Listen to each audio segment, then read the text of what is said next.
this weekend, the high school soccer season in the state of Ohio comes to a conclusion with the state championships at Mafre Stadium.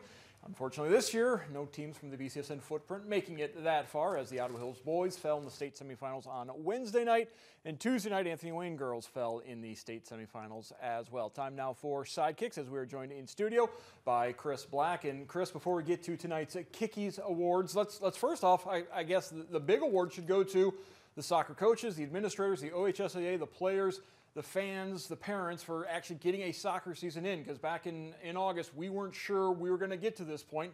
A few hiccups along the way, but we are going to have a successful soccer season in the books for 2020. Yeah, and it goes along what we always tell our kids anyways. You got to prepare, prepare, prepare. You got to control the controllables, and all you can do is try to get yourself ready when you're allowed to get ready and play. So credit to all the administrators and the coaches, players, also the parents supporting as they could, and of course the disappointment of not being able to watch your kid all the time, and us at home as well. But credit to pushing things through. Hopefully everyone stays as positive as possible. You make the best of it, and you just become better for the experience you had to fight through. So credit to them. We made it through. As many games played as possible. Impressive.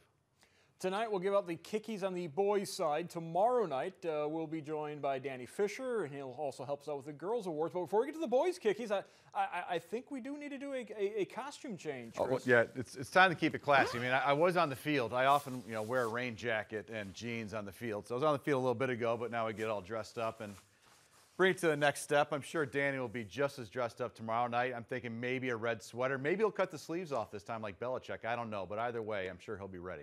I'm not sure if we could handle a sleeveless Danny Fisher, but we'll find out tomorrow night. Let's get to the Boys Awards. As always, we'll start with the Boys Players of the Year, and certainly several worthy nominees this year, but there is just one winner. That's right, and we only got to see real snapshots, so go on as a coach, catch them being good, and there were a lot of great moments this year from so many players. And you look at, obviously, Walker Kite coming back this year at Ottawa Hills, expected so much out of him, and he did not disappoint. Did a great job this year. He was impressive. Danny Sleem, St. John's, obviously a super talented player, and what he did this year. Jonah Meyer Crothers, Tony Sajaci, Ryan Tusting, a whole host of kids, and more probably from Northview, that were so important to their squads. So many others this year, but there can only be one, and the winner this year for the Kickey is Trevor Tabb from Springfield High School, who did such a phenomenal job. 28 goals, 5 assists, which is over half of the accounts for over half the goals scored for Springfield this year, and pressed St. John's. Almost got them in regulation on a goal that hit the crossbar, bounced down and out. Took them all the way to the kicks from the spot, and did such a great job this year. So we're going to Trevor Tabb, who was the district player of the year as well, which was just announced today. Yeah, Blue Devils really riding Trevor Tabb for a nice postseason run. Now, you mentioned the shootouts. We saw several shootouts in the postseason, as we normally do. That's the time goalies get to shine. And, the last couple of years, that Kickey for the boys goalie of the year has been pretty much been permanently in Perrysburg because of the success of Brandon Groves. But this year, he's graduated, he's moved on, so we've got a new winner. Yeah, I think they did petition no 5th year for Brandon, so he had to move on to college at BGSU. But yeah, new winner this year. And we looked at a number of players. We talked to Danny Fisher as well, and Mason Lowry, who saw more soccer than anyone else this year, I think. And we came up with a few. We thought one interesting one was Cole Lanzinger, how he dealt with the year for St. Francis. Lost a lot of players over the year. He did a great job at St. Francis, had a good tournament run. Beasley from Sylvania Northview, I think it was only 9 goals against the whole year. Obviously, a good portion of that is that high-pressure defense that Northview plays.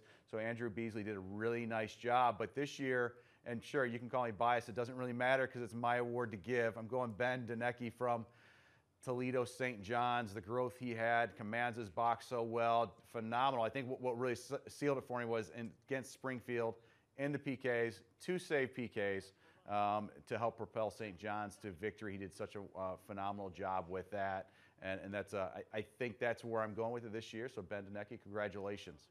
And finally, the Coach of the Year. Now, this is always, whenever you get a Coach of the Year, there's 2 schools of thoughts. Do you give it to the coach who had the best year because he did the best with his talent, or do you give it to the coach who maybe had the most with the least amount of talent? Always a kind of a split thought on the Coach of the Year, and several worthy nominees who would fit in both of those categories. Yeah, you can look at it several ways, and sometimes it's a brand new coach too because they just first got there and they did something that the prior coach didn't. Just so many ways to take it. So in that frame of mind, we obviously, the obvious ones to look at Kirk Brezow, who at Savannah Northview's second year did a great job, difficult circumstances there, and he still did a wonderful job, was the coach of the year for the district D1. Sam Songson, his assistant, was assistant coach of the year for D1 for the district as well. So that's obviously one that you look at right away. But there are so many of them. The go-to, I went Division III, Chad Lillick and his staff, Nathan, Dave, and Sean.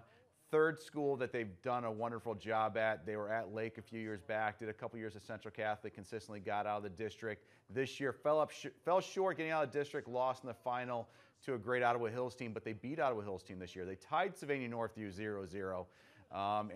And also, to me, it was a third different type of school. So you were successful at 3 different types of school, all on the smaller side. So I'm sure Maumee Valley Country Days, is going to come up with something to keep him there. Rob Conover, you don't want him looking for another type of school, 4th type. So Chad Lillick did a wonderful job there, and congratulations to his staff. And it'll be interesting what they can do next year, because Ottawa Hills is definitely taking them seriously after winning in overtime this year in district final and being beaten by Maumee Valley Country Day in the regular season. So Trevor Tabb from Springfield, the Northern Lakes League Player of the Year. Ben Deneke from St. John's, the track, your Goalkeeper of the Year. Chad Lillick from Maumee Valley Country Day from the TAC, the Coach of the Year. Rather diplomatic with their boys at Kickeys. We'll see tomorrow if that will carry over, as Danny Fisher will join us for the Girls at Kickeys of the Year Awards.